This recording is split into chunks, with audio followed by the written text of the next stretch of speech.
అసలు మన దుఃఖాలన్నిటికీ కారణం ఏమిటి? మనకి దేహం ఉండటమే మన కారణం. దేహం లేకపోతే ఏ దుఃఖం లేదు.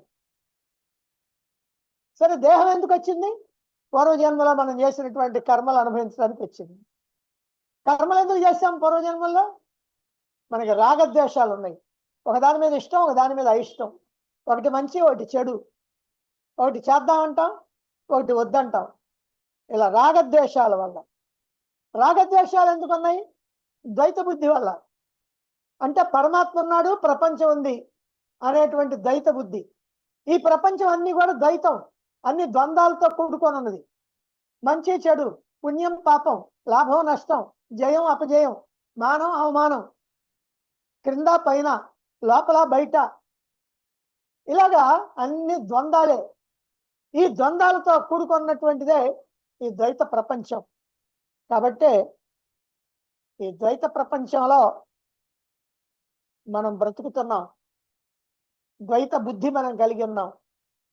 ఈ ద్వైత బుద్ధి కనుక పోవాలి అని అంటే, ఈ ద్వైత బుద్ధి అనేటువంటిది ఎందుకు వచ్చిందంటే అజ్ఞానం వల్ల వచ్చింది. అజ్ఞానం పోవాలంటే ఆత్మజ్ఞానం కావాలి. అంటే దుఃఖానికి మూల కారణం అజ్ఞానం. అజ్ఞానం అంటే ఏదో తెలివి తక్కువతనం కాదు, నేను పరమాత్మని తెలుసుకోకపోవటం.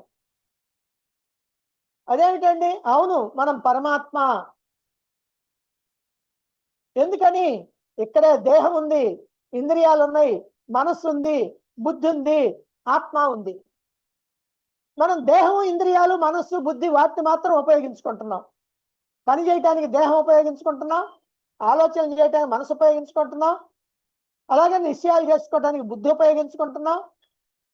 ఇవన్నీ ఉపయోగించుకుంటున్నాం, ఆత్మ సంగతి మాత్రం మర్చిపోయాం. అసలు నిజంగా ఆత్మ అనేటువంటిది ఉండబట్టి ఈ దేహేంద్రియ మనోబుద్ధుల్ని పనిచేస్తాం. ఆత్మ చైతన్యం లేకపోతే ఈ పని చేస్తాయా? కరెంట్ లేకపోతే వస్తువులు పనిచేస్తాయా? లైట్ అయినా, ఫ్యాన్ అయినా, ఏదైనా కరెంట్ ఉంటేనే. అలాగనే ఈ దేహం అయిన, ఇంద్రియాలు, మనస్సు, బుద్ధి ఇవన్నీ పనిచేస్తున్నాయి అని అంటే ఆత్మ చైతన్యం కారణంగా.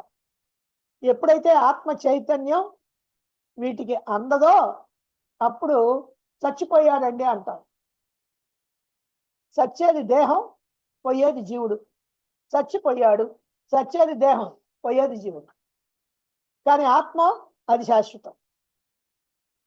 కాబట్టి ఈ ప్రకారంగా మన దుఃఖానికి మూల కారణం అజ్ఞానం గనక, అజ్ఞానం తొలగాలంటే ఆత్మజ్ఞానం కావాలి గనక, సమస్తమైనటువంటి దుఃఖాలు, మానవుల యొక్క దుఃఖాలన్నీ సంపూర్ణంగా నివృత్తి చేయటానికి ఆత్మజ్ఞానాన్ని అందించాలి అని నిశ్చయించుకొని భగవానుడు ఆ ఆత్మజ్ఞానాన్ని ఇప్పుడు అర్జునుని నిమిత్తంగా చేసుకొని సమస్తమైనటువంటి మానవాళికి అందించబోతున్నాడు.